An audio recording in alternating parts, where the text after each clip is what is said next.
Hi friends, ಎಲ್ಲರಿಗೂ ನಮಸ್ಕಾರ. ಈಗ ಚಿಕನ್ ಮಸಾಲ ಕರಿ ಯಾವ ಥರ ಮಾಡೋದಂತ ನೋಡೋಣ ಬನ್ನಿ. ಚಿಕನ್ ಮಸಾಲ ಕರಿ ಮಾಡೋದಕ್ಕೆ ನಾವು ಕೊಬ್ಬರಿ, ಕೊತ್ತಂಬರಿ ಮತ್ತು ಟೊಮೆಟೊ ಹಣ್ಣು, ಬೆಳ್ಳುಳ್ಳಿ, ಹಸಿ ಶುಂಠಿ, ಕರಿಬೇವು ತಗೋಬೇಕು. ಇವು ಮಿಕ್ಸಿ ಜಾರಲ್ಲಿ ಹಾಕ್ಕೊಂಡು ಪೇಸ್ಟ್ ಮಾಡಿ ಇಟ್ಕೋಬೇಕು ಫ್ರೆಂಡ್ಸ್. ನಂತರ ಇದಕ್ಕೆ ಸ್ಪೈಸಿ ಮಸಾಲ ಪೌಡ್ರ್ ರೆಡಿ ಮಾಡ್ಕೋಬೇಕಾಗುತ್ತೆ.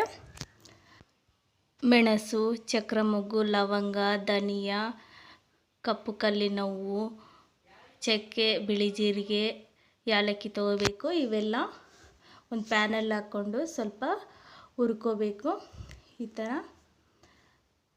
ನಂತರ ಇದಕ್ಕೆ ಒಂದು ಪ್ಲೇಟಿಗೆ ತೆಗೆದಿಟ್ಕೋಬೇಕು ಫ್ರೆಂಡ್ಸ್.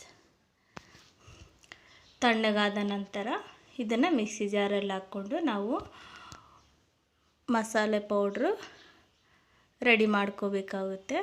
ಮಸಾಲೆ ಪೌಡ್ರ್ ರೆಡಿಯಾಗಿದೆ. ನಂತರ 1 kg ಚಿಕನ್ ತೊಗೊಂಡಿದ್ದೀನಿ. ನೀಟಾಗಿ ತೊಳೆದಿಟ್ಕೋಬೇಕು. ಕುಕ್ಕರ್ನ ಸ್ಟವ್ ಮೇಲೆ ಇಟ್ಕೊಂಡು ಕಾದ ನಂತರ ಎಣ್ಣೆ ಹಾಕ್ಕೋಬೇಕು.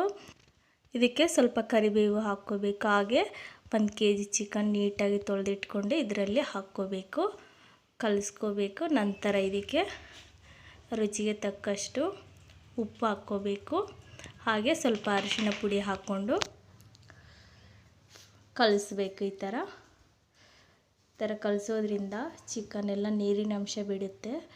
ಅದಕ್ಕೆ ನಾವು ಒಂದು 5 ನಿಮಿಷ ಪ್ಲೇಟನ್ನು ಮುಚ್ಚಿಡಬೇಕು. 5 ನಿಮಿಷ ನಂತರ ತೆಗಿಬೇಕು. ನೋಡಿ, ಎಲ್ಲ ನೀರಿನ ಅಂಶ ಎಲ್ಲ ಹೋಗಿದೆ. ಈಗ ನಾವು ಇದಕ್ಕೆ ರುಚಿಗೆ ತಕ್ಕಷ್ಟು ಖಾರದ ಪುಡಿ ಪೇಸ್ಟ್ ಮಾಡಿ ಇಟ್ಕೊಂಡಿದ್ದೀವಲ್ಲ, ಆ ಪೇಸ್ಟನ್ನು ಹಾಕ್ಕೋಬೇಕು. ಚೆನ್ನಾಗಿ ಕಲಿಸ್ಕೊಂಡು ನಂತರ ಸ್ಪೈಸಿ ಮಸಾಲ ಪೌಡ್ರು ರೆಡಿ ಮಾಡಿ ಇಟ್ಕೊಂಡಿದ್ದೀವಲ್ಲ, ಆ ಪುಡಿನ ಹಾಕ್ಕೋಬೇಕು. ಹಾಕ್ಕೊಂಡು ಚೆನ್ನಾಗಿ ಕಲಿಸ್ಕೋಬೇಕು ಫ್ರೆಂಡ್ಸ್. ನಂತರ ಮಿಕ್ಸಿ ಜಾರಲ್ಲಿ ಸ್ವಲ್ಪ ನೀರನ್ನು ಹಾಕ್ಕೊಂಡು ಇದರಲ್ಲಿ ಹಾಕ್ಕೋಬೇಕು. ನಮಗೆ ನೀರು ಎಷ್ಟು ಬೇಕು ನೋಡಿ, 1 ಗ್ಲಾಸ್ ನೀರು ಹಾಕ್ಕೋಬೇಕು. ಹಾಕ್ಕೊಂಡು ಕುಕ್ಕರ್ನ ಮುಚ್ಚಿಡಬೇಕು. 1-2 ವಿಸಿಲ್ ಬಂದ ನಂತರ ತೆಗಿಬೇಕು. ಚಿಕನ್ ರೆಡಿಯಾಗಿರುತ್ತೆ. ನೋಡಿದ್ರಲ್ಲ ಚಿಕನ್ ಮಸಾಲ ಕರಿ ಯಾವ ಥರ ಮಾಡೋದು ಅಂತ. ತುಂಬ ಈಸಿ ಫ್ರೆಂಡ್ಸ್. ನೀವು ಟ್ರೈ ಮಾಡಿ ನೋಡಿ ಹೇಗಿದೆ ಅಂತ ಕೆಳಗಡೆ ಕಮೆಂಟ್ ಮಾಡಿ. ಬಾಯ್.